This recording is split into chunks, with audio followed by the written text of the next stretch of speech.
हुआ है क्या रिकॉर्डिंग स्टार्ट? हाँ ओके सर, ठीक सर। ठीक okay sir, good evening again to all of you.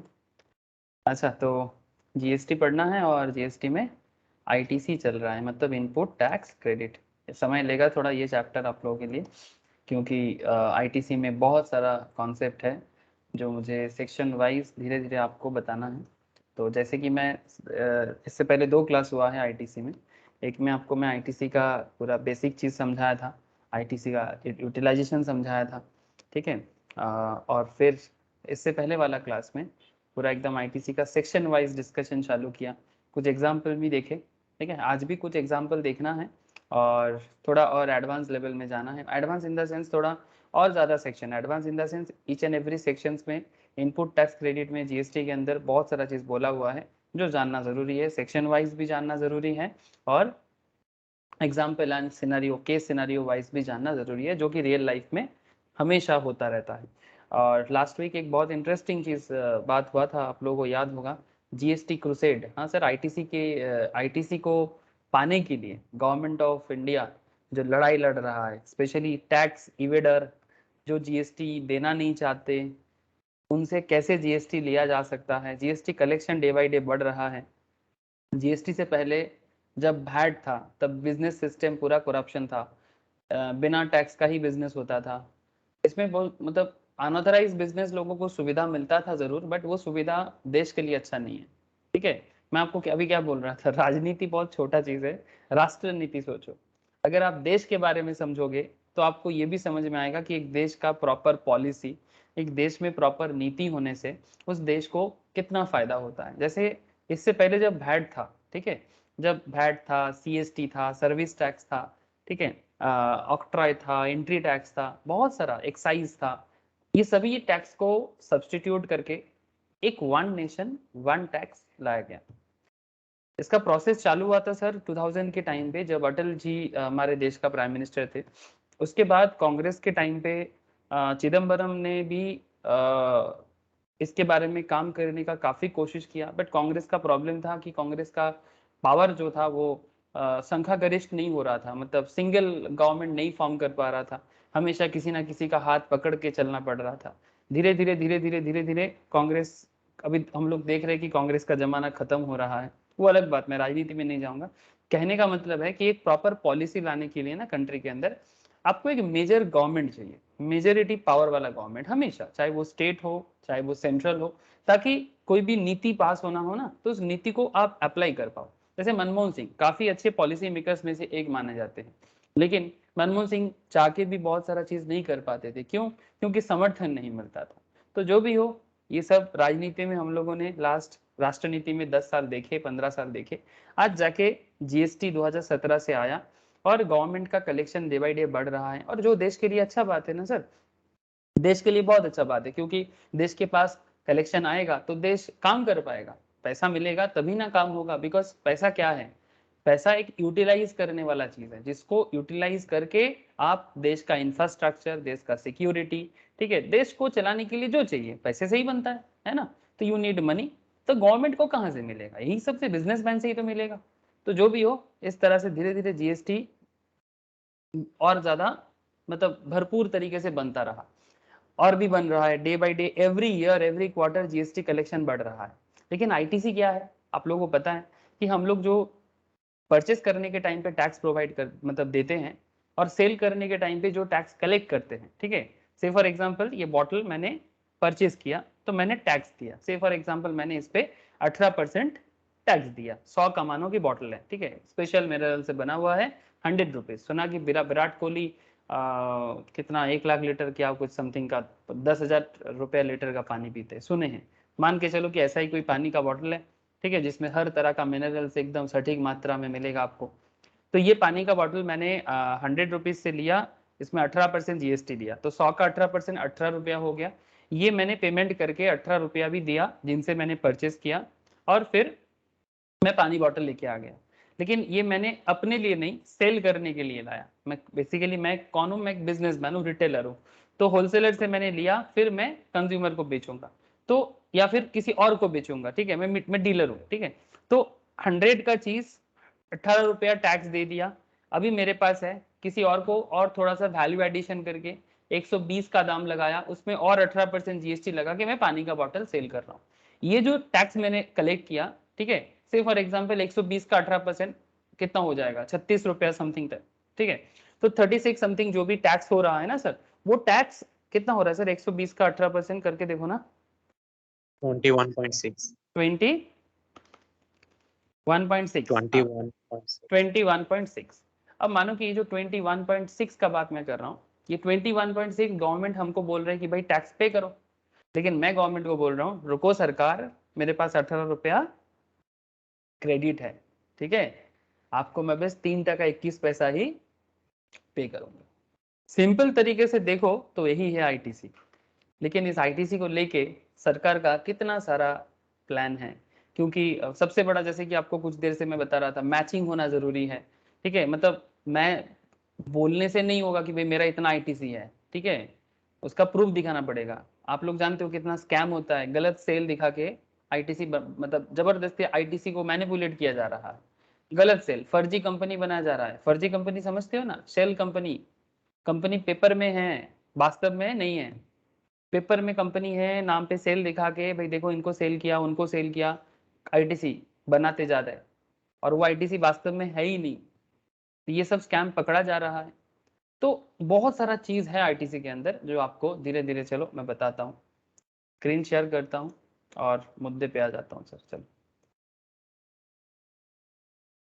तो ऑलरेडी हम लोग प्रीवियस कुछ लेक्चर्स में डेफिनेशंस के बारे में जाना सर, अलग अलग डेफिनेशन जो आपको जीएसटी आईटीसी के लिए जानना ज़रूरी है, मैंने आपको बताया। Eligibility and conditions for taking ITC, ये भी मैं बात कर रहा हूँ, अभी इसी पॉइंट पे बातचीत चल रहा है और अभी आज भी चलेगा। उसके बाद मैं आपको ब्लॉक क्रेडिट, मतलब कुछ ऐसे सिचुएशंस आएगा जब आपका क्रेडिट ब्लॉक कर दिया जाएगा, ठीक है, या कर दिया जाता है, तो क्रेडिट ब्लॉक का क्या कॉन्सेप्ट है ये आपको मैं बताऊंगा, ठीक है।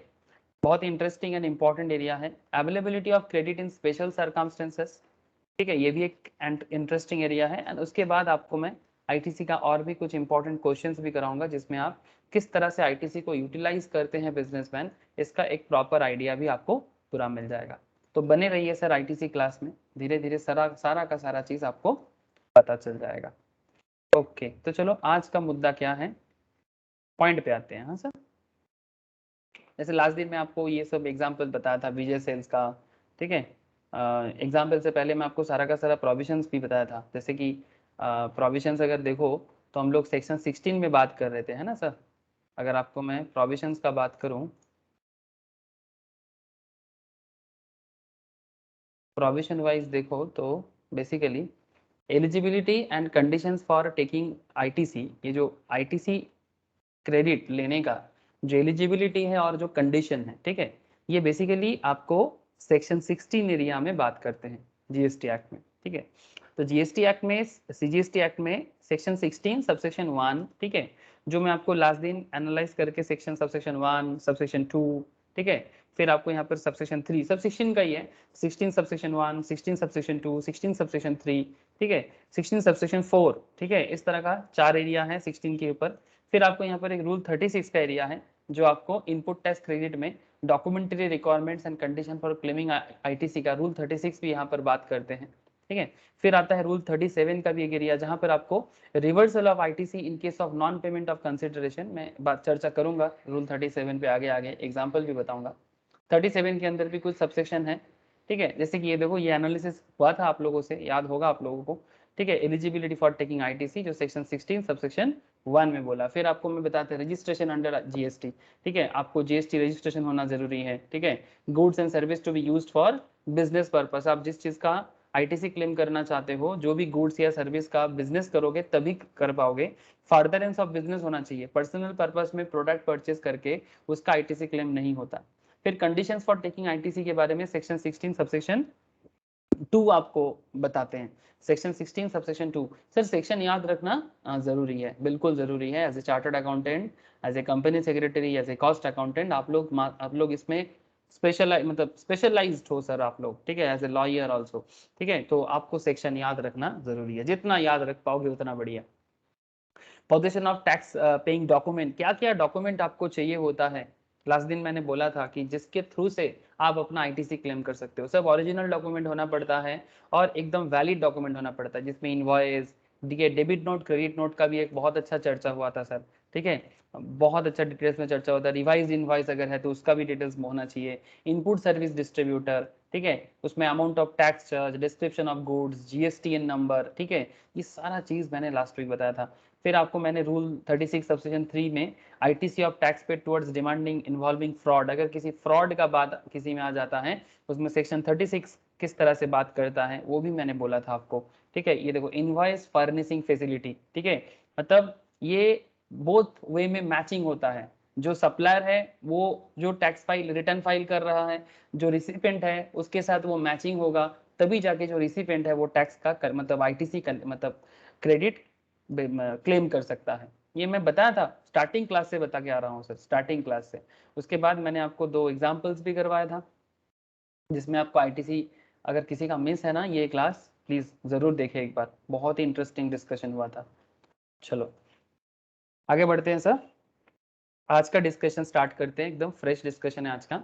रिसिप्ट ऑफ द गुड्स और सर्विस, जो section 16 subsection 2 clause B. Receipt of the goods और service, the registered person taking the ITC must have received the goods और service. Sir point to be noted, जो भी ITC का credit मतलब input credit claim करना चाहता है, ठीक है, पहला बात तो है उसको रजिस्टर्ड होना पड़ेगा, बिना रजिस्टर्ड बिना आप आईटीसी क्लेम नहीं कर सकते। अनरजिस्टर्ड लोग क्यों क्लेम करेगा, बात तो है ना सर, बराबर का है। तो एक रजिस्टर्ड पर्सन जो आईटीसी क्लेम करते हैं, मतलब इनपुट टैक्स क्रेडिट क्लेम करते हैं, उनको गुड्स रिसीव्ड होना जरूरी है या सर्विस रिसीव होना जरूरी है। अगर आप रिसीव नहीं शो कर पाओगे तो फिर आप क्रेडिट नहीं ले पाओगे। इसी मुद्दे पे एक बहुत ही इंटरेस्टिंग एरिया है सर, इस मॉडल का नाम है bill to ship to model. Bill to ship to model, sir क्या है bill to ship to model? हाँ, बहुत ही मजेदार लाइन है, बिल टू शिप टू। हाँ, under this model the goods are delivered to a third party, goods किसी third party को जाता है, ठीक है। जैसे अगर एग्जांपल के तौर पे देखा जाए, third party C on the direction of the customer, जो रजिस्टर्ड पर्सन है बी, बी के कहने पे सी पे गुड्स जाता है, कौन देता है?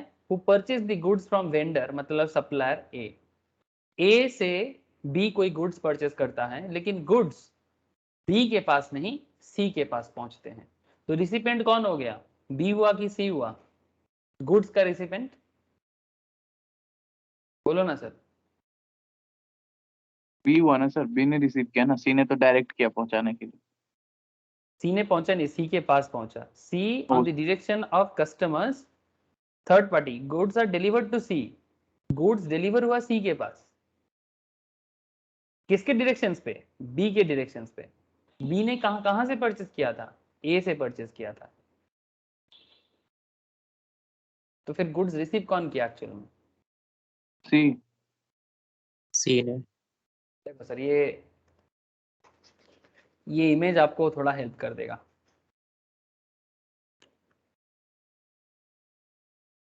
Supply by A to B, actually ये सप्लाई जो हो रहा है ना, ये ए के तरफ से बी को हो रहा है। आप ऐसे भी बोल सकते हो बी गुड्स परचेस कर रहा है ए से, तो फिर बिल किसको जाएगा? ऑब्वियसली बिल बी को जाएगा, क्योंकि इसका एक्चुअल परचेसर बी है।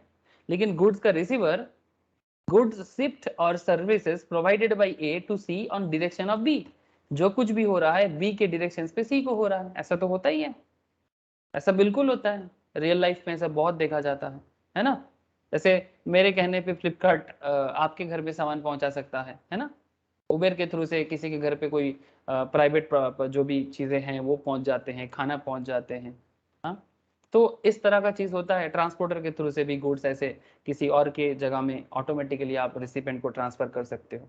ऐसा सिस्टम तो चलता है। डीलर के कहने पे डायरेक्टली बायर के घर में पहुंच जाता है ना। ये बहुत ही पॉपुलर कॉन्सेप्ट है, मार्केट में एकदम रेगुलर चलता है।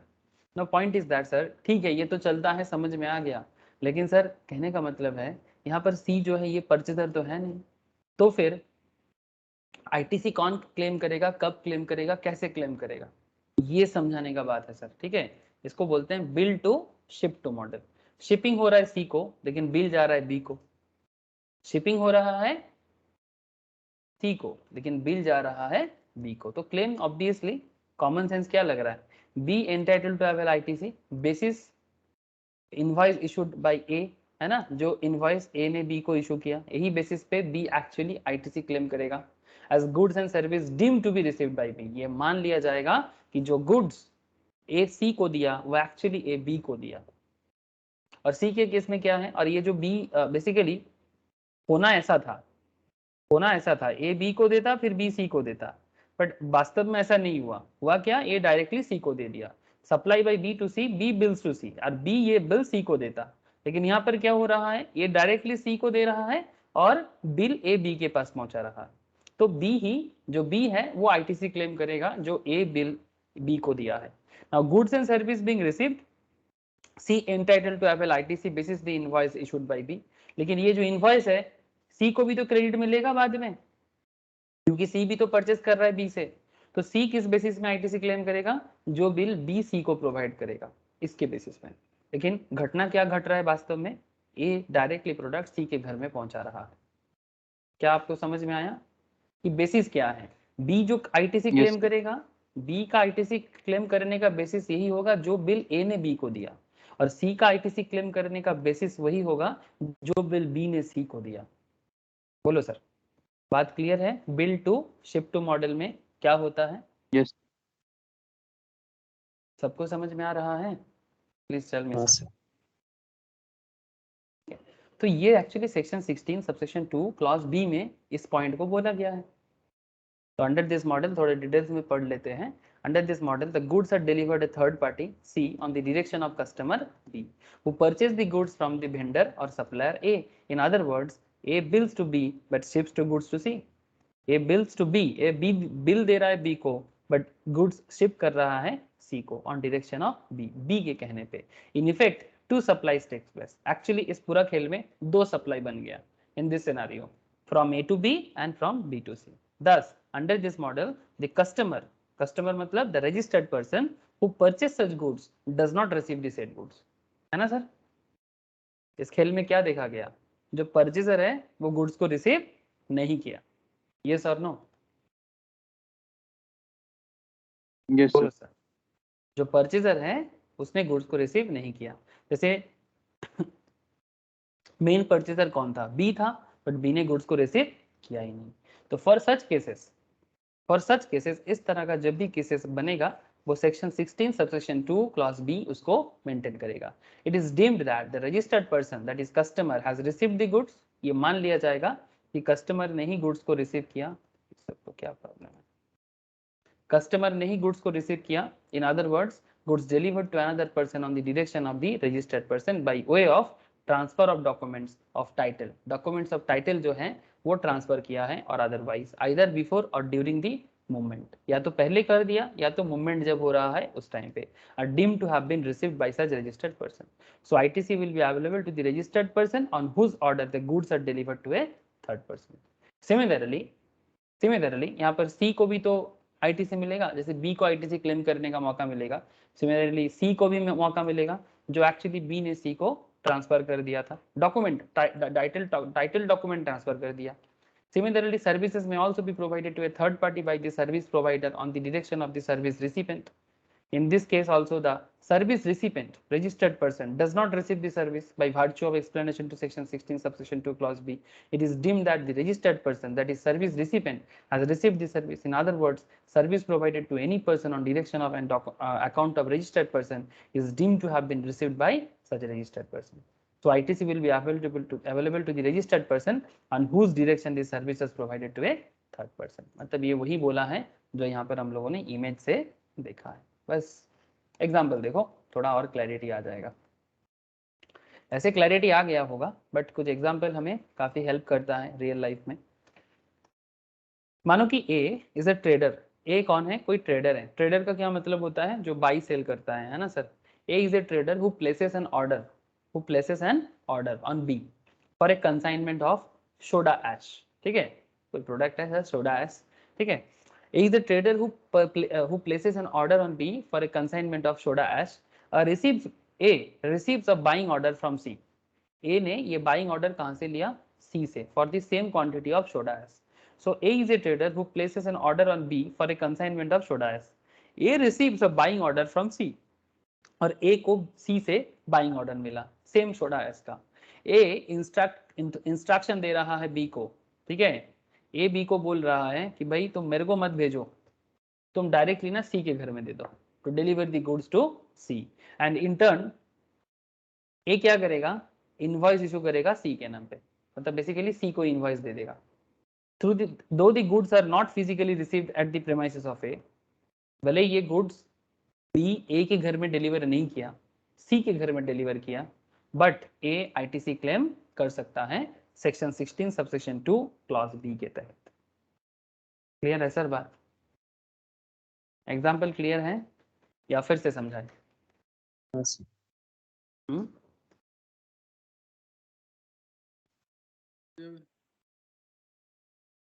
কি আরেকবার বলবো নাকি না বোঝা গেছে? আরেকবার বলে দেবো. ओके देख, ए ट्रेडर है, ठीक है, और बी जो गुड्स है वो बेसिकली बी से ले रहा है. सोडा एश जो प्रोडक्ट है यहाँ पर, हमारे यहाँ पर सोडा एश जो प्रोडक्ट है, ये प्रोडक्ट है. सोडा एश ए बी से मंगवा रहा है, ठीक है, लेकिन इन द मीन टाइम सी जो है वो वही ऑर्डर ए को दिया कि भाई मेरे को सोडा एश चाहिए, बाइंग ऑर्डर दे दिया. कौन? सी ए को दिया.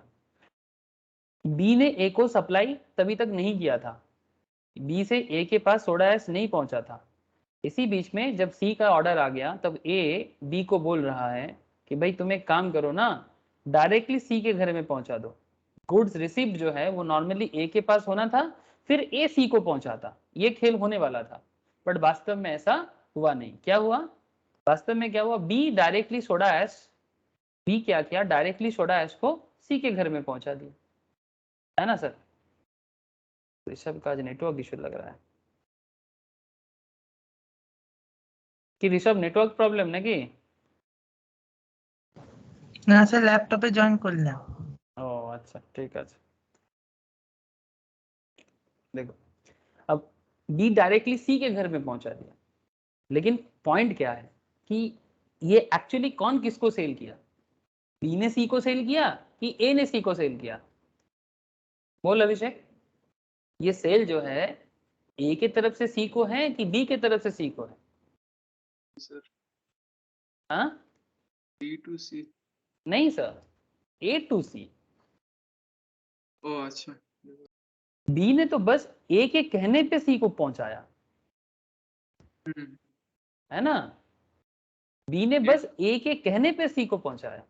Point be noted. केस देखो ना, A is a trader who places an order on B for a consignment of soda ash. A और बी के बीच में हो रहा था, बी ए को सप्लाई कर रहा था सोडा एश. एक्चुअली ये ए का परचेस था बी से, लेकिन A receives a buying order from C, but A को सी से बाइंग ऑर्डर मिला. A instruct B to deliver the goods to C. A B को इंस्ट्रक्शन दे रहा है कि भाई तुम एक काम करो, मेरे घर पे नाट देके तुम सी के घर में डायरेक्टली पहुंचा दो, और बदले में ए क्या करेगा? इनवॉइस रेज कर देगा सी के बिहाफ में. इनवॉइस रेज सी के बिहाफ में करेगा. कौन? ए करेगा. बट कहने का क्या मतलब है? Though the goods are not physically received at the premises of A, ये गुड्स जो है ये ए के प्रेमाइसेस पे रिसीव नहीं हो रहा है, फिर भी सेक्शन 16 सबसेक्शन 2 क्लॉज बी ए को आईटीसी क्लेम करने को अलाउ करेगा, भले ही आप गुड्स रिसीव करो या ना करो. बोलो सर, अभी भी क्लियर नहीं है? नहीं सर क्लियर है. ओके क्लियर है सर. ओके सर, तो यही है सेक्शन 16 सबसेक्शन 2 क्लॉज बी, यही है. नेक्स्ट पार्ट क्या है और एक एग्जांपल देख लेते हैं. The registered head office new Delhi का, ठीक है, हेड ऑफिस है न्यू दिल्ली. किसका है? एबीसी प्राइवेट लिमिटेड का. ABC private limited contract enter into a contract with DEF private limited के साथ. सो यहाँ पर जो कॉन्ट्रैक्ट बन रहा है किसके साथ? किसका? एबीसी के साथ डीईएफ का. डीईएफ कहाँ का है? न्यू दिल्ली का ही है. चलो अच्छा बात. for repair and maintenance of computer system installed at its registered branch office in Bengaluru. The registered head office ABC Private Limited enters into a contract with DEA Private Limited of New Delhi for repair and maintenance of computer system installed at its registered branch office in Bengaluru, Karnataka. Now ये repair maintenance का काम किसको मिलेगा या किसको मिला है? ABC को मिला कि डीएफ को मिला? DF. Thank you sir. Repair and maintenance का काम मिला डीएफ को, लेकिन क्या दिल्ली ऑफिस में मिला कि बेंगलुरु ब्रांच में मिला?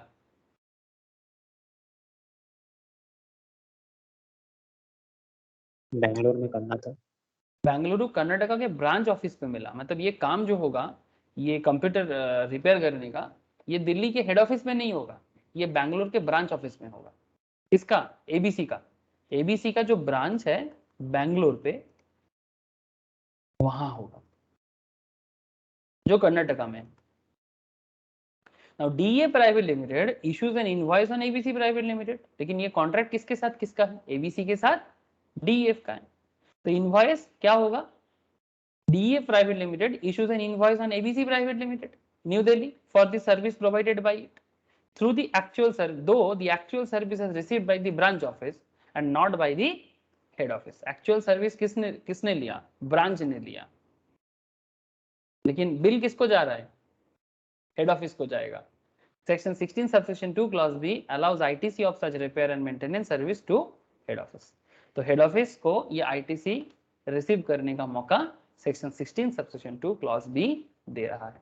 भले ही सर्विस ब्रांच ने लिया हो, बट हेड ऑफिस को इसका आईटीसी क्लेम करने से कोई नहीं रोक सकता, because section 16 subsection 2 clause B ये मौका उसको देता है। I hope this is also clear sir.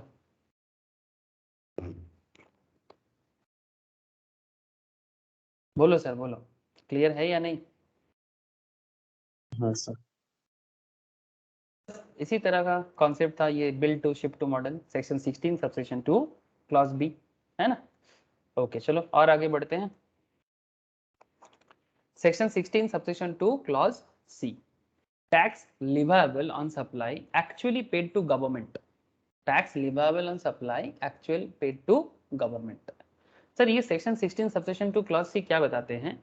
The supplier should have actually paid the tax charged on the goods and or service for which ITC is being taken either in cash or by utilization ITC, या तो cash मिलेगा या फिर ITC utilise कर लेगा।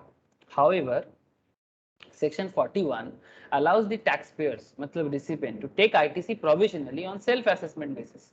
मैं आपको समझाता हूँ। The self assessed ITC gets credited to taxpayers electronic credit ledger on provisional basis in terms of section 49 subsection 2। मतलब ये क्या खेल है सेक्शन 16 सबसेक्शन 2 क्लॉज सी का?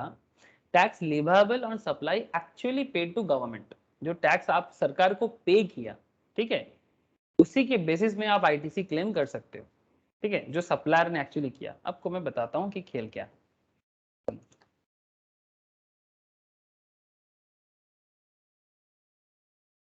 सप्लायर जो क्रेडिट करेगा, मतलब सप्लायर जिस तरह से शो करेगा उसी तरह से रिसिपेंट को मिलेगा। ये आपको मैं पहले भी बताया। Even if recipient has paid the tax to the supplier, recipient has paid the tax to the supplier, his claim for ITC gets confirmed only when the supplier deposit the tax so collected by him to government। ये मैंने आप लोगों को ये ITC का basic में समझाया था, याद है? ITC इंट्रो में।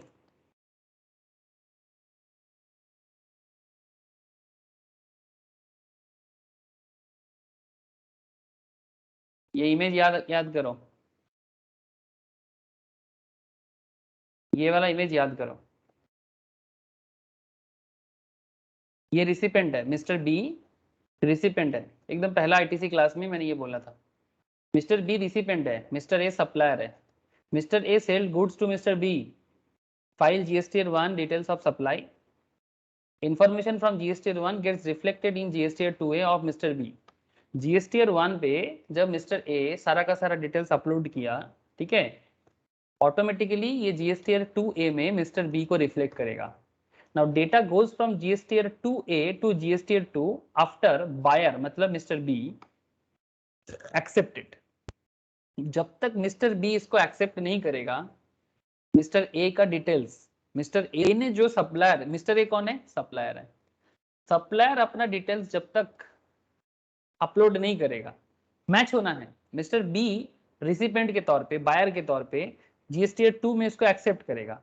ये दोनों चीज जब मैचिंग होगा, ठीक है, मैचिंग होना जरूरी है, अभी जाके amount of tax paid on purchase gets credited to electronic credit register. ये रजिस्टर आपके जीएसटी अकाउंट में शो करता है कि भाई मिस्टर बी को कितना क्रेडिट होगा, ठीक है। मतलब देखो सिंपल बात है, मिस्टर बी जो भी क्रेडिट मांग कर रहा है, जो भी क्रेडिट ये डिमांड करेगा, ये एक्चुअली वही क्रेडिट है ना जो सप्लायर उनको दिया है। ये सर नो सर बोलो। मिस्टर बी वही क्रेडिट मांग कर सकता है ना कि मैंने परचेस करने के टाइम पे सप्लायर को जितना पेमेंट किया, तो फिर सप्लायर भी अपना रिटर्न फाइल करेगा। तो सप्लायर जब रिटर्न फाइल करेगा, सप्लायर के रिटर्न फाइल के साथ रिसिपेंट के रिटर्न फाइल मैच कराना चाहिए, तभी जाके ये इलेक्ट्रॉनिक क्रेडिट रजिस्टर में मैच करेगा। तो mister B can start using credit against output tax liability और गेट रिफंडेड। तो मिस्टर बी ये जो क्रेडिट है इनका आईटीसी जो भी है, या तो वो उसको यूटिलाइज करेगा या फिर उसको रिफंड मिलेगा। जो भी उनका बिजनेस का सिस्टम है, रिफंड की सिस्टम भी हो सकता है या फिर वो एडजस्टमेंट भी कर सकता है। मैं आपको इस मैटर को थोड़ा और डिटेल्स में बताता हूँ। One of the significant features of Indian GST is the matching concept. That is, ITC claimed by the recipient. जैसे कि हमारे केस में मिस्टर ए और बी का जो बात मैं कर रहा हूं, मिस्टर ए कौन है? मिस्टर ए है सप्लायर और मिस्टर बी है जो कि रिसिपेंट। आपको थोड़ा और सिंपल कर सकता हूं, रिसिपेंट मतलब बायर जो बेसिकली इनपुट क्रेडिट मांग करता है, सप्लायर जो मेनली सेल करते हैं, ठीक है। इनका क्या होता है? Output tax. और बायर का क्या होता है? इनपुट टैक्स, ठीक है। Now point is that one of the significant features of Indian GST is the matching concept. That is, ITC claimed by the recipient of supply is matched with the tax paid by the supplier in relation to that particular supply. Matching seeks to ensure that only legit ITC, legit मतलब जो original है, is claimed by the recipient. मतलब मन मर्जी नहीं, मन मर्जी नहीं, आपको लेजिट सप्लायर का ही लेजिट आईटीसी आप बेसिकली क्लेम कर सकते हो। तो सप्लायर भी अपने सेल के रिटर्न में सारा चीज बताएगा कि भाई मैंने इसको इसको सेल किया, और रजिस्टर्ड मतलब जो क्लेम कर रहा है उनको भी ऑटोमेटिक मैच होता जाएगा कि भाई इन्होंने इस बंदे ने इस बंदे से परचेस किया इस दाम पे। This was intended to be achieved through a sophisticated automated return filing mechanism. और ये सारा का सारा खेल एक्चुअली सॉफ्टवेयर के थ्रू से होता है। हम लोगों को ज्यादा दिमाग लगाने का यहाँ पर जरूरी नहीं है। जब आप लोग जीएसटी रिटर्न फाइलिंग का काम करोगे ना, जब आप लोग क्लाइंट का अकाउंट हैंडल करोगे, तो जीएसटी का जो साइट है ना, ठीक है, gst.government.in, आपको गवर्नमेंट की साइट से, एक सेकेंड,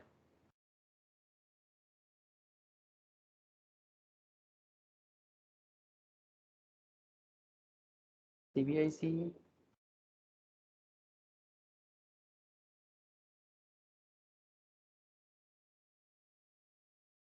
वाला,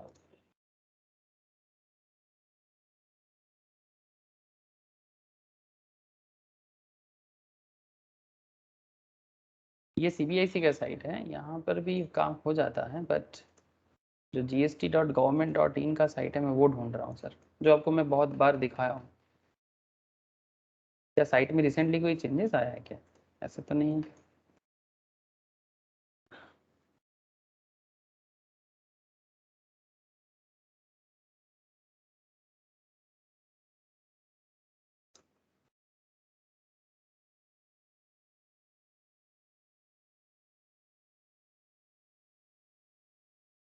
ये वाला बात कर रहा हूँ सर मैं, ठीक है। ये साइट के थ्रू से लॉगिन करके टैक्स पेयर्स अपना, ये देखो यहाँ पर अगर आप टैक्स पेयर्स हो, ठीक है, रजिस्टर्ड करना चाहता हो एज ए प्रैक्टिशनर्स, यहाँ पर टैक्स पेयर्स रजिस्टर्ड करेगा, ठीक है। तो टैक्स पेयर्स फॉर्म के हिसाब से, जिसका जो भी फॉर्म का डिटेल्स है आगे आगे चैप्टर में बताऊंगा कि किस काम के लिए कौन सा फॉर्म यूज करना चाहिए, कब यूज करना चाहिए, ये सब डिटेल्स आगे आगे रिटर्न फाइलिंग चैप्टर के अंदर बताऊंगा मैं आपको, जीएसटी एंड रिटर्न फाइलिंग। तब आपको और डिटेल्स का क्लियर हो जाएगा किस मैटर पे क्या फॉर्म वगैरह लगता है। तो ये, और बाद में जब आप लोग प्रैक्टिस करोगे ना, आप हर एक चीज कनेक्ट कर पाओगे, ठीक है, कि सर ने ये सब चीज बोला था, तो आपको बहुत आसान लगेगा ऑन दैट टाइम जब आप प्रैक्टिस करोगे। बस और कुछ नहीं है, बस कुछ नॉलेज और लॉजिक और इंफॉर्मेशन के साथ ही आप अपना काम चालू कर सकते हो। ओके चलो आगे बढ़ते हैं सर। तो जो मैं आपको इतना देर से समझा रहा था कि ये जो भी चीजें होता है sophisticated automated return filing mechanism के थ्रू से होता है। Initially the GST law provided for an elaborated system of return filing. Starting में ना ये बहुत ज्यादा इलाबोरेट सिस्टम पे चल रहा था, whereby the outward supply, मतलब सेल टैग, मतलब सेल का जो बात है outward supply and inward supply. तो outward supplies of a supplier, जो सप्लायर किसी को सेल करता है उनके लिए क्या है, आउटवर्ड है। तो outward supplies of a supplier furnished in A GSTR 1। जब भी ये जीएसटीआर 1 में सारा का सारा डिटेल्स फर्निश करता था, were to be auto populated as inward suppliers in the recipient. जो मैं आपको यहाँ पर दिखाया ये वाला इमेज में, जीएसटीआर 1 पे सप्लायर ने जैसी डिटेल्स डाला, recipient that is mister B के जीएसटीआर 2A पे ये ऑटो पॉपुलेटेड हो जाता था। जीएसटीआर 2A में ये ऑटो पॉपुलेटेड हो जाता था। आज तो ऋषभ का बहुत प्रॉब्लम कर रहा है।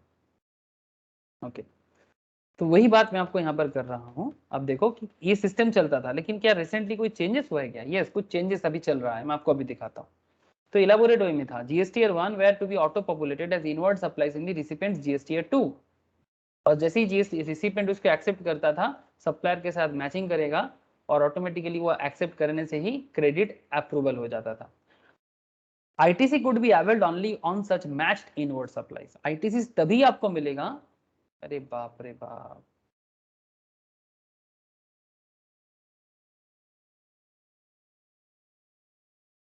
কিরে ঋষভ কানেক্ট হচ্ছে না নাকি? हेलो, कुछ तो प्रॉब्लम है इसको, आज बार बार एंटर कर रहा है लेकिन निकल जा रहा है। आई थिंक नेटवर्क फ्लक्चुएट कर रहा है। तो देखो सर, देखो जीएसटीआर 2 के थ्रू से ITC could be availed only on such matched inward supplies basis GSTR 1। तो जो बेसिस था वो क्या था, जीएसटीआर 2 में वही आया जो जीएसटीआर 1 में था, and GSTR 2 of the tax payers. फिर बाद में एक कॉन्सोलिडेटेड चीज बनता था, कॉन्सोलिडेटेड रिटर्न, मतलब जिसमें दोनों का दिखता था, that is GSTR 3 was to be auto generated for most part and tax liability paid. However, the envisaged system could not be operationalized। ये सिस्टम ऑपरेशनलाइज प्रॉपर्ली नहीं हो पाया। प्रेजेंटली क्या होता है, suppliers are required to file GSTR 1 statements of details of outward supplies. GSTR 1 में क्या होता है सर, statement of details of a outward supplies, the details of which get auto populated in GSTR 2A। GSTR 1 का सारा details कहां auto populated होता है, जीएसटीआर 2A में, of the recipient for viewing, ये सिर्फ देखने के लिए है, ठीक है। Further GSTR 2B an auto drafted ITC statement is also generated for taxpayers based on GSTR 1। मतलब GSTR 1 के बेसिस पे GSTR 2B में ऑटो ड्राफ्टेड हो जाता था, फाइल्ड बाय द सप्लायर, जो कि GSTR 1 सप्लायर ने फाइल किया था, GSTR 2B अब रिसिपेंट पे अभी दिखता है। Now basis of the details available in GSTR 2A and 2B, ये 2A और 2B में जो भी डिटेल्स दिखेगा, ठीक है, एक 1 के हिसाब से, मतलब एक्चुअली सारा का सारा खेल 1 के हिसाब से ही, ठीक है, एक सप्लायर की तरफ से और एक रिसिपिएंट की तरफ से। The taxpayers takes provisional ITC on self assessment basis. Now taxpayers जो है वो प्रोविजनल आईटीसी क्लेम कर सकते हैं सेल्फ असेसमेंट बेसिस पे भी, मेरे को इतना आईटीसी दिख रहा है, और वो सारा का सारा डिटेल्स वो कहां दिखाएगा, जीएसटीआर 3B में, for discharging the tax liability. मतलब अगर वो सेल्फ असेसमेंट भी कर रहा है, अगर बाद में कुछ भी ज्यादा या कम होता है तो उसका रिफंड या एडजस्टमेंट हो सकता है, ठीक है। तो इस तरह से नॉर्मली ये जीएसटीआर 1, 2A, 2B, 3B काम करता है। आपको समझ में आ रहा है सर? बोलो सर, ये पूरा खेल क्या था, tax leviable on supply actually paid to government, जो सरकार के घर में एक्चुअली जमा होता है, ठीक है, वो वही है जो सप्लायर और रिसिपिएंट के थ्रू से प्रॉपरली मैचिंग करके पहुंच रहा है। और इस खेल में मेनली 4 एरिया होता है, एक जीएसटीआर 1, एक जीएसटीआर 2A, एक जीएसटीआर 2B और एक जीएसटीआर 3B। बाकी और भी आगे आगे धीरे धीरे बात करूंगा, क्वेश्चन आंसर के थ्रू से करूंगा, लेकिन क्या फिलहाल इतना समझ में आया, इतना बोलो सर, प्रोविजंस का जो भी है। हाँ सर। आगे आगे क्वेश्चन के साथ और इजी लगेगा, थोड़ा वेट करो। अब आगे क्या है sir? Filing of return. Now what is filing of return? Section 16 subsection 2 clause D जो है वो फाइलिंग ऑफ रिटर्न पे बात करता है। The registered person taking the ITC must have filing his return, filed his return under section 39 point to be noted sir. आगे फिर से रिटर्न चैप्टर में बात होगा, बट यहाँ पर भी सुन लो। Presently a summary return in form GSTR 3B is being filed. आजकल क्या होता है, समरी रिटर्न जो है वो जीएसटीआर 3B में फाइल्ड होता है मंथली बेसिस पे। Thus a tax payer should file GSTR 3B to avail ITC. अगर आपको आईटीसी क्लेम करना है तो फिर आपको जीएसटीआर 3B फाइल करना होगा, ठीक है, जो जीएसटीआर 2A और 2B का एक कॉम्बाइंड कंसोलिडेटेड पार्ट है, ठीक है सर। ये सब अभी सुनने में अच्छा लग रहा है या फिर ऐसा लग रहा है कि सर याद रखना होगा, बट जब रियल में आप जीएसटी का काम करोगे ना तो मैं आपको बोलता हूँ सर मैक्सिमम 1 मंथ, ठीक है, 1 मंथ अगर आप प्रॉपर वे में काम करते हो तो फिर ऑटोमेटिकली आप देखना आपके दिमाग में ये ऑटोमेटिक ऑटो पॉपुलेटेड हो जाएगा, ऑटो पॉपुलेटेड हो जाएगा। क्या बात है, आज इंटरनेट में इतना लोगों का प्रॉब्लम क्यों?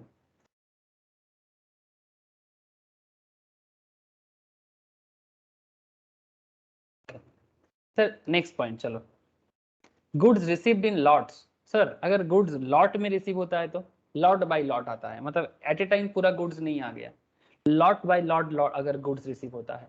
Sir ITC available only on receipt of last lot. ITC available होता है जब लास्ट लॉट आप रिसीव कर लेते हो तभी।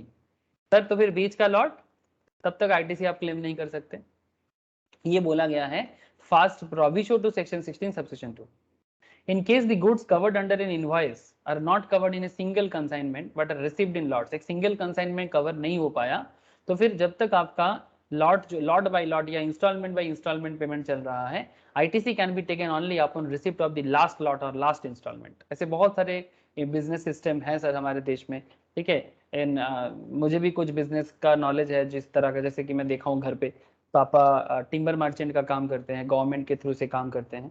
तो गवर्नमेंट का जो भी फॉरेस्ट ऑक्शन का प्रोड्यूस होता है ना सर, जो फॉरेस्ट ऑक्शन मतलब फॉरेस्ट प्रोड्यूस लाइक जो लकड़ी होते हैं जो बाद में शहरों में आके वो फर्नीचर्स वगैरह बनने में या फिर बिल्डिंग वगैरह बनने में हेल्प करता है, तो उनको जो परचेज करते हैं मैं देखा हूँ सर पापा या फिर जो फॉरेस्ट मर्चेंट के एसोसिएशन में कई बार जाता था।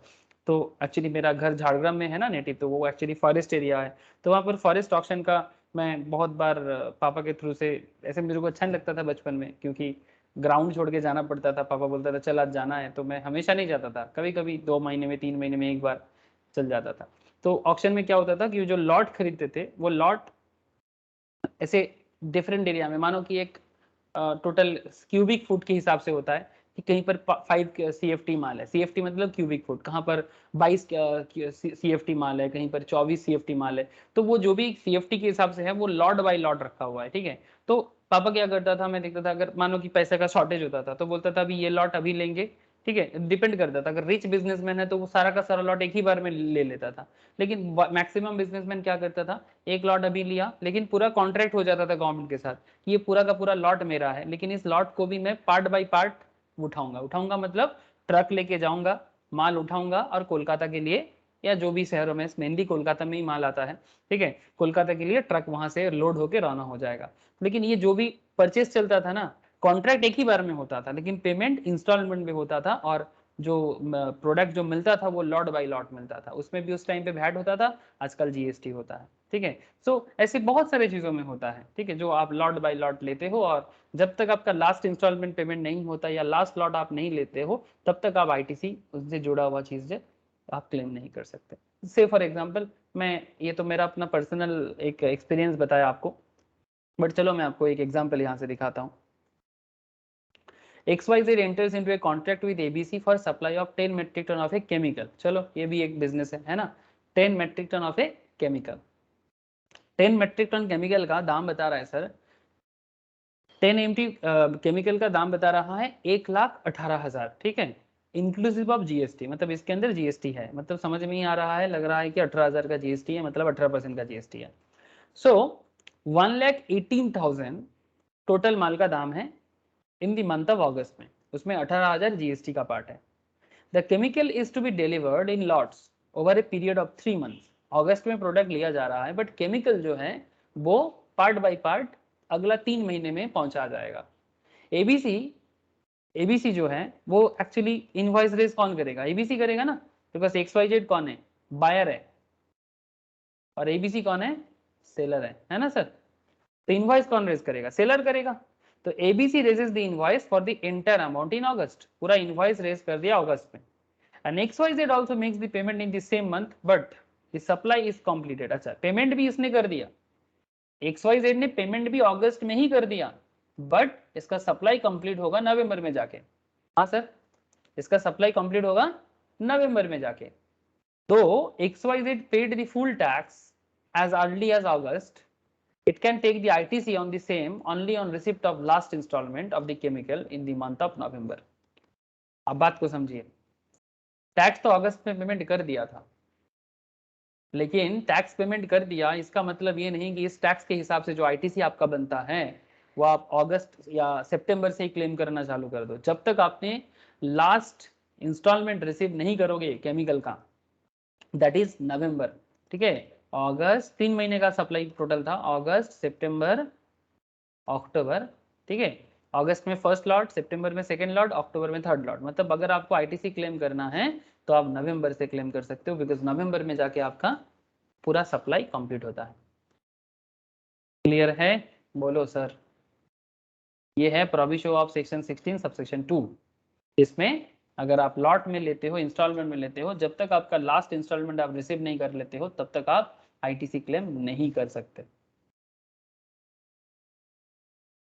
Clear sir? बोलो ना। हाँ हाँ सर। ना, ओके सर। नेक्स्ट पॉइंट में चलते हैं। Payment for the invoice, payment for the invoice to be made within 180 days. ये वो फर्स्ट प्रोविजन था। ये second provision to section 16 subsection 2 है, जिसको हम लोग रूल 37 के साथ पढ़ेंगे, ठीक है। क्या खेल है पहले वो समझते हैं, फिर आगे जाके एग्जाम्पल देखेंगे। The registered person must pay to the supplier. The registered person must pay to the supplier the value of the goods or service along with the tax within 180 days, 180 दिन के अंदर from the date of issue of invoice. In the event of failure to do so, अगर उनको ऐसा करने में फेलियरिटी आता है, the corresponding credits availed by the registered person would be added to his output tax liability. जो credit होना था वो टैक्स लाइबिलिटी बन जाएगा। जितना अमाउंट का क्रेडिट बनना था वो क्रेडिट तो छोड़ो, वो टैक्स लाइबिलिटी बन जाएगा, सेल टैक्स लाइबिलिटी बन जाएगा, वो भी इंटरेस्ट के साथ, with interest. Interest will be paid at the rate 18% from the date of availing credit till the date when the amount added to the output tax liability is paid. आपको बात समझ में नहीं आ रहा होगा, अभी धीरे धीरे आ जाएगा।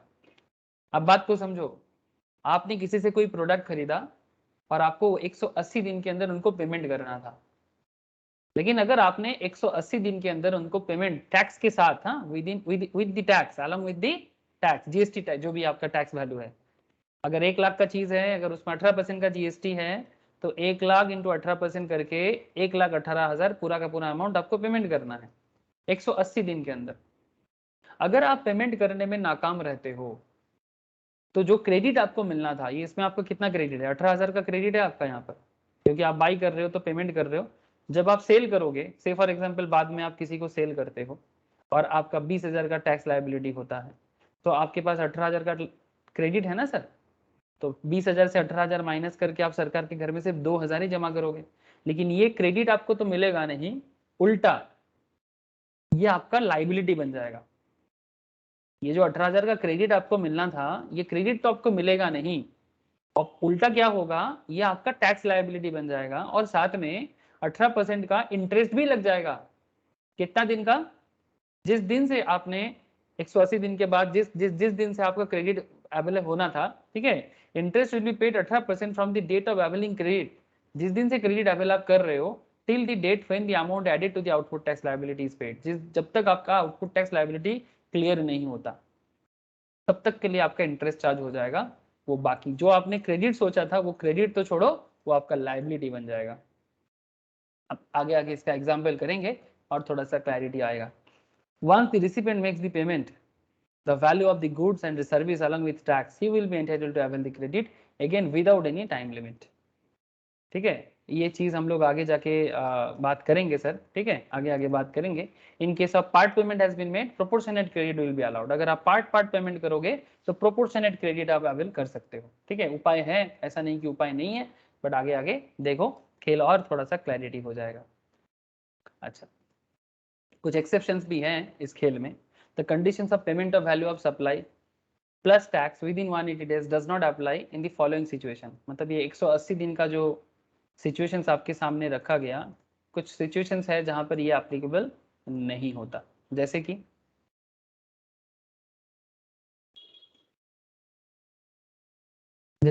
Supplies on which tax is payable under reverse charge, जहां पर आरसीएम अप्लाई होता है उसमें अप्लाई नहीं होता ये 180 दिन का खेल, क्योंकि वहां पर रिसिपेंट को ही टैक्स कलेक्ट करके, मतलब जो परचेजर है, परचेजर ही टैक्स कलेक्ट करते हैं, मतलब वो अपना टैक्स डायरेक्टली सरकार के घर में जमा करते हैं, सिंपल बात है।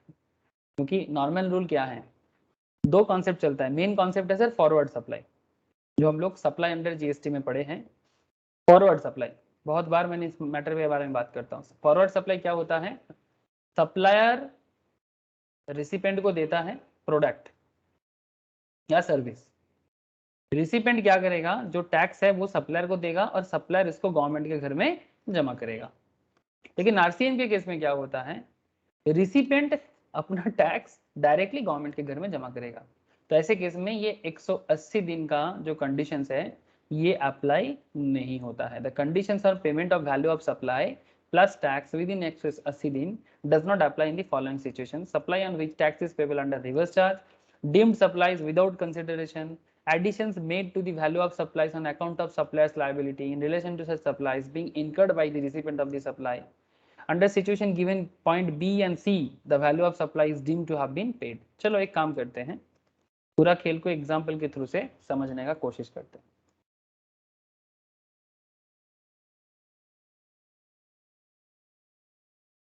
देखो, due to quality dispute, quality issue हो सकता है सर परचेस सेल में, हाँ बहुत बार देखते हैं हम लोग भी ऑनलाइन में प्रोडक्ट परचेस करते हैं, क्वालिटी होता है तो वो रिटर्न कर देते हैं। Due to a quality dispute PZP limited withheld payment अटक के रखा है on a machine supplied by a vendor till it could be rectified. जब तक ये रेक्टिफाई नहीं होगा तब तक हम पूरा पेमेंट आपको नहीं करेंगे। Over 180 days went by in this dispute, 180 दिन हो गया इस डिस्प्यूट का।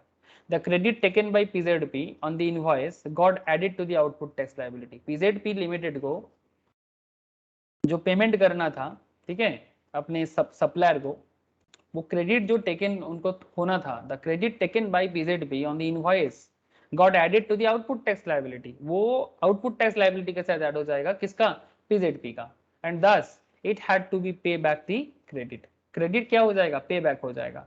Only after the vendor rectified the machine and PZB released the payment could PZB take the credit again. जब तक वेंडर मशीन रेक्टिफाई करेगा तब जाके PZB अपना पेमेंट रिलीज करेगा और फिर जाके PZB को वो क्रेडिट फिर से मिलेगा। लेकिन इन द मीन टाइम, जब तक ये पूरा पेमेंट का कंडीशन फुलफिल नहीं होता है तब तक ये PZB का ही आउटपुट टैक्स लायबिलिटी के साथ ऐड कर दिया जाएगा, वो भी 18% इंटरेस्ट के साथ। समझ में आया सर? हेलो, क्या आप लोगों को क्लियर हुआ बात? बोलो सर, बोलो। कोई डाउट है तो पूछो। डाउट है क्या किसी को भी? अरे बोलो सर, बोलो, अगर मन में कुछ भी सवाल है तो करो, बताता हूँ।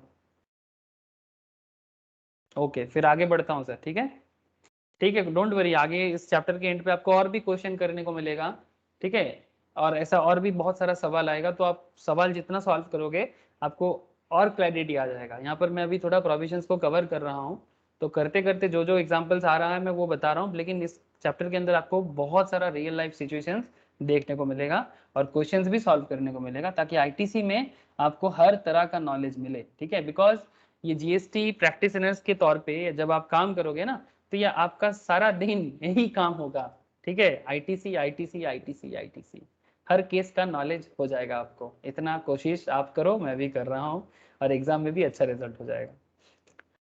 सर ये पॉइंट देखो, बोलते हैं कि सेक्शन 16 सबसेक्शन 3 बहुत ही इंटरेस्टिंग केस है। If depreciation claimed on tax component, अगर आप टैक्स कंपोनेंट पे डिप्रिसिएशन क्लेम करते हो तो आप आईटीसी क्लेम नहीं कर पाओगे। ये इनकम टैक्स में भी बोला जाता है, ये बिजनेस एंड प्रोफेशंस के अंदर ऐसा होता है, ठीक है। If the person taking the ITC on a capital goods, capital goods का क्या मतलब होता है? लाइक मशीन्स, जिस मशीन को यूज करके बिजनेस न्यू गुड्स प्रोड्यूस करेगा और सर्विस प्रोड्यूस करेगा। Try to understand.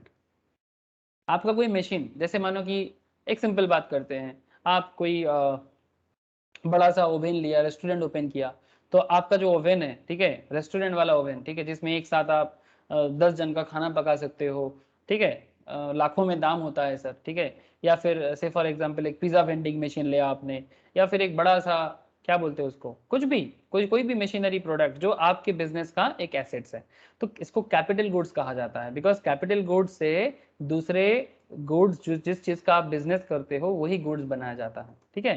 तो जब आप कैपिटल गुड्स परचेस करते हो तो उसका जीएसटी पे करते हो, और अगर आप कैपिटल गुड्स बिजनेस के कारण लेते हो तो इसका आईटीसी आप क्लेम कर सकते हो, ठीक है, एकदम बिल्कुल क्लेम कर सकते हो। नाउ पॉइंट इज दैट इस कैपिटल गुड्स का डिप्रिसिएशन अगर आप चार्ज करते हो तो फिर आप आईटीसी क्लेम मत करना। सर तो फिर कौन सा करना चाहिए? सर जो बेनिफिट हो वही करना। If the person taking the ITC on capital goods and plant and machinery has claimed a depreciation on the tax component on the cost of the said items, ठीक है, उस पर्टिकुलर आइटम का जो भी cost है उस पर आप अगर डिप्रिसिएशन क्लेम करते हो as per income tax act 1961, ठीक है, जो आप बिजनेस एंड प्रोफेशन के अंदर भी करते हो। सर बीपी अगर इनकम टैक्स किए होंगे आप लोग, ठीक है, जिन्होंने नहीं किया वो बाद में करेगा।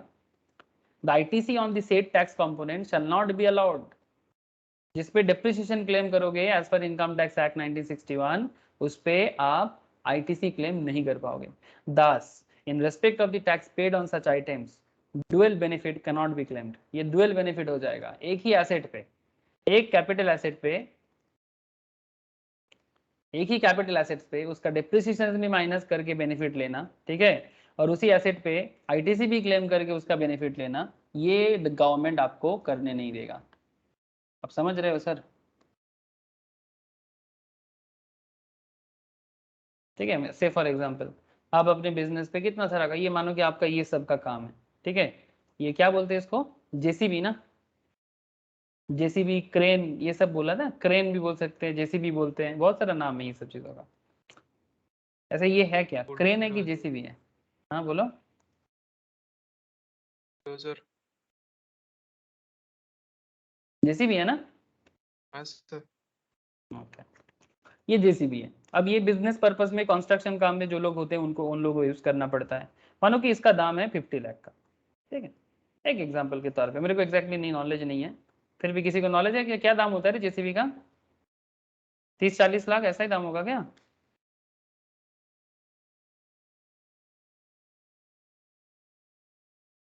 ठीक है सर, अगर नॉलेज में हो तो बता देना बाद में। तो इसका डिप्रिसिएशन होता है, इतना इस्तेमाल होगा तो डिप्रिसिएशन तो होगा। लेकिन ये अगर आपका कैपिटल गुड्स है, अगर नहीं कैपिटल गुड्स ही है बिजनेस में, तो इस पर आईटीसी भी आप क्लेम कर सकते हो। तो ऐसे कैपिटल गुड्स पे अगर आप डिप्रिसिएशन क्लेम करोगे, ठीक है, तो फिर आईटीसी क्लेम नहीं कर पाओगे, डुअल बेनिफिट नहीं देगा। मतलब सिमिलर पॉइंट पे जीएसटी लॉ पे भी क्लेम, इनकम टैक्स एक्ट पे भी क्लेम अलाउड नहीं है। Section 16 subsection 3 very very important area. In other words, either depreciation on tax component can be claimed under Income Tax Act or ITC of such tax paid to be able under GST law। या तो GST के साथ जाओ या तो income tax के साथ जाओ। किस तरह का गुड्स के केस में बात चल रहा है? कैपिटल गुड्स के केस में बात चल रहा है। पॉइंट क्लियर है? पॉइंट क्लियर है सर? बोलो। हाँ sir.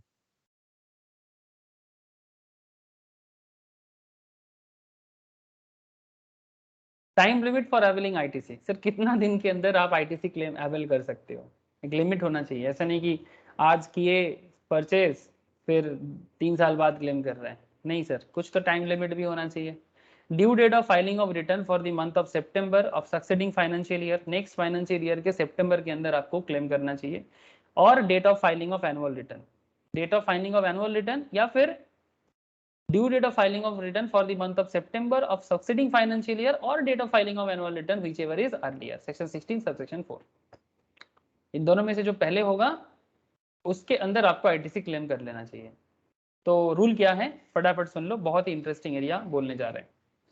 ITC on invoice operating to a financial year, sorry pertaining to a financial year और डेबिट नोट, ठीक है, इनवॉइस हो डेबिट नोट हो, issued in a financial year can be availed any time till the due date of filing of the return for the month of September of the succeeding, मतलब next financial year का, मतलब 21-22 का details जब आप 22-23 के अंदर सितंबर के अंदर आप फाइल कर रहे हो, और the date of filing of the relevant annual return, जो भी आपका एनुअल रिटर्न है उसमें से जो पहले होगा उसके अंदर आपको आईटीसी क्लेम कर लेना चाहिए। With respect to time limit to avail the ITC, it may be noted that return for the month of September is to be filed by 20th October. सितंबर का रिटर्न आपको अक्टूबर के अंदर कर देना चाहिए, 20th अक्टूबर के अंदर, and annual return of a financial year is to be filed by 31st December of the succeeding financial year.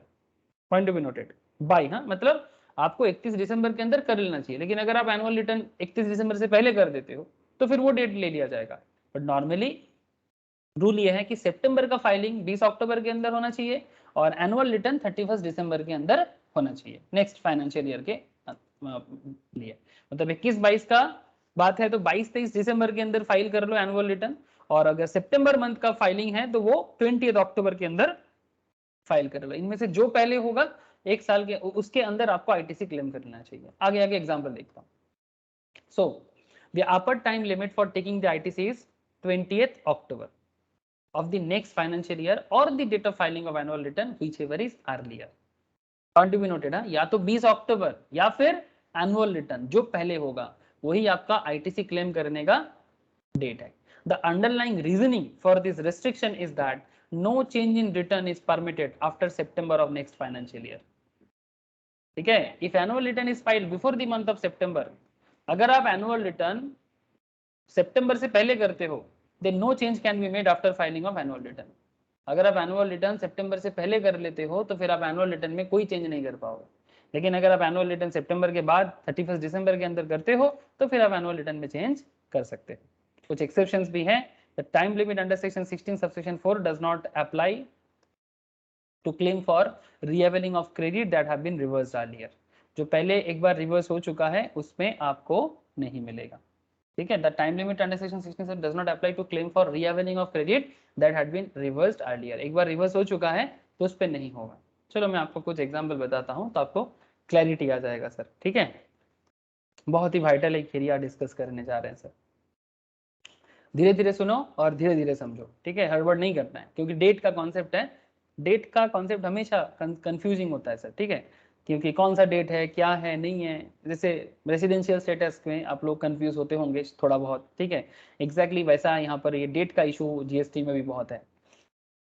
Hercules machinery, ठीक है, हरक्यूलिस मशीनरी, हरक्यूलिस या हरक्यूलिस जो भी है, Hercules machinery delivered a machine to XYZ, delivered a machine to XYZ in the month of January under invoice number 49, okay, dated 28th January 2021. Date क्या दिया sir?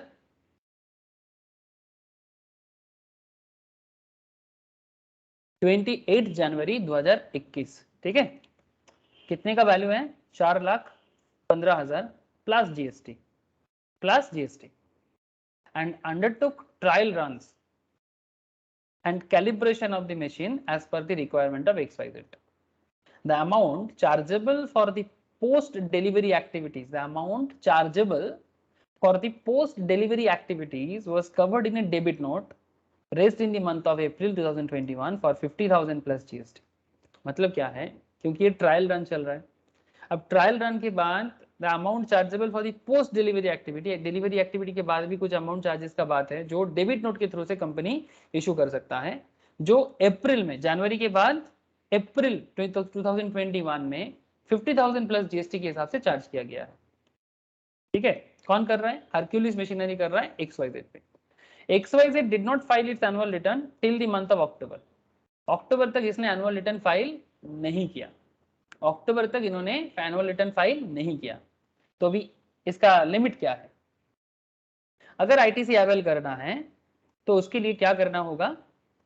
Time limit to avail ITC in respect of tax paid on supply for invoice number 49 would be 20 October 2021, क्योंकि अभी भी return file नहीं हुआ है, तो 20 October 2021 के अंदर ये आईटीसी क्लेम कर सकते हैं। Since the debit note is received in the next financial year, debit note is received in the next financial year ना सर, ये देखो ये 20 जनवरी 2021 है और अप्रैल 2021 50,000 प्लस जीएसटी जो है ये दूसरा फाइनेंशियल ईयर है, मतलब एक्चुअली ये 20-21 है और ये 21-22 है ना सर? ये बात तो क्लियर है ना सबको? बोलो। हाँ sir. Since debit note is received in the next financial year, the time limit for taking ITC available on 50,000 is 20th October 2022. ये 50,000 का जो ITC है ये इसका लिमिट 2022 तक रहेगा। Earlier on the date of filing of the annual return for preceding financial year or the return for the month of September, मतलब 20 अक्टूबर, और उसमें भी देखा जाएगा, ये भी एक कंडीशन है ना कि अगर एनुअल रिटर्न पहले फाइल हो जाएगा तो वो डेट आएगा, अदरवाइज 20 अक्टूबर को ही डेट माना जाएगा। Normally return file annual return का डेट 31 दिसंबर है। सो ये 50,000 नेक्स्ट फाइनेंशियल ईयर में क्लेम कर सकते हैं, लेकिन ये 4,15,000 का जो बात है, इसका जो आईटीसी है 4,15,000 प्लस जीएसटी का, ये इसी साल में 20 अक्टूबर के अंदर ले सकते हैं। बोलो सर, बात क्लियर है? तो किस फाइनेंशियल ईयर में कौन सा घटना घट रहा है, ये बात आपको ध्यान रखना चाहिए। अगर नहीं समझ में आया तो मैं फिर से बता रहा हूँ आपको। बोलो सर, अगर स्टील कोई डाउट है तो मैं आपको फिर से बताऊंगा। हरक्यूलिस मशीनरी हाँ ने, बोले क्या फिर से, ये क्लियर है?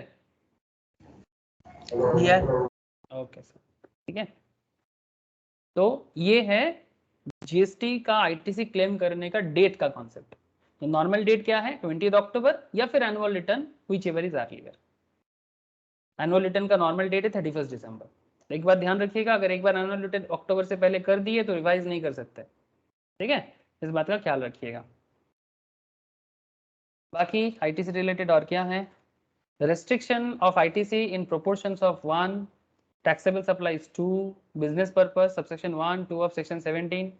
Sir, ITC is restricted in proportion of the use of the goods in the taxable and zero rated part of the supply for business purpose. This is elaborated in heading 4 below. आगे चर्चा है।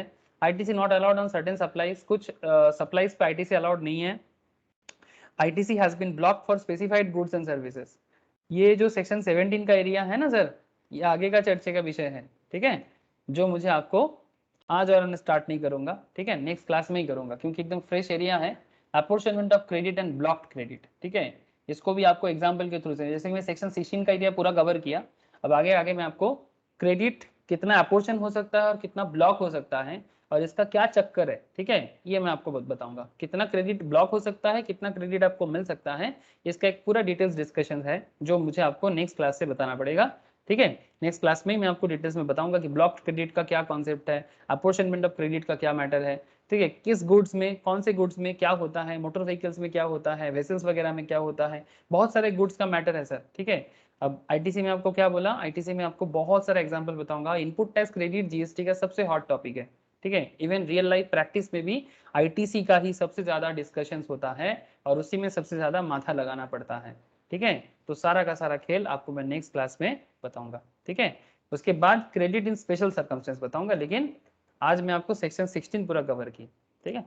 Section 16 का जो था वो मैं आपको पूरा कवर किया, दैट इज डेफिनेशंस करा दिए, eligibility and conditions for taking ITC भी करा दिया। नेक्स्ट क्लास में ब्लॉक क्रेडिट, उसके बाद स्पेशल सर्कमस्टेंसेस है ना, हाउ टू यूटिलाइज आईटीसी, ठीक है सर। नोट्स आई होप कि आप सभी के पास है, अगर नहीं है तो मुझे बताओ, मैं शेयर करूंगा, ठीक है। बस इतना ही है सर आज, जैसे ही बाकी चीज हो जाए फिर क्वेश्चन प्रैक्टिस करना आप लोग। ओके सर, कल क्लास नॉर्मली होगा, ठीक है। अगर बाई चांस किसी कारण से, आई नो कल होली है, आप सबको ही होली खेलोगे, सबको होली, हैप्पी होली पहले से ही, ठीक है, एडवांस।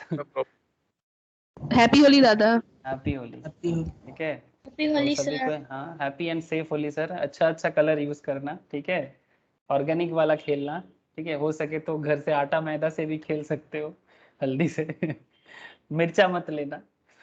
और जो भी है, happy and safe Holi to all of you. अगर बाई कल मैं क्लास लूंगा सर, अगर बाई चांस क्लास मैं ऑफ करता हूँ तो मैं पहले से बता दूंगा आप लोग, ठीक है। ओके चलो फिर bye. Bye sir. Bye sir bye. Bye sir. राक्षी दादा। Yes tata tata. Bye sir. Bye sir bye.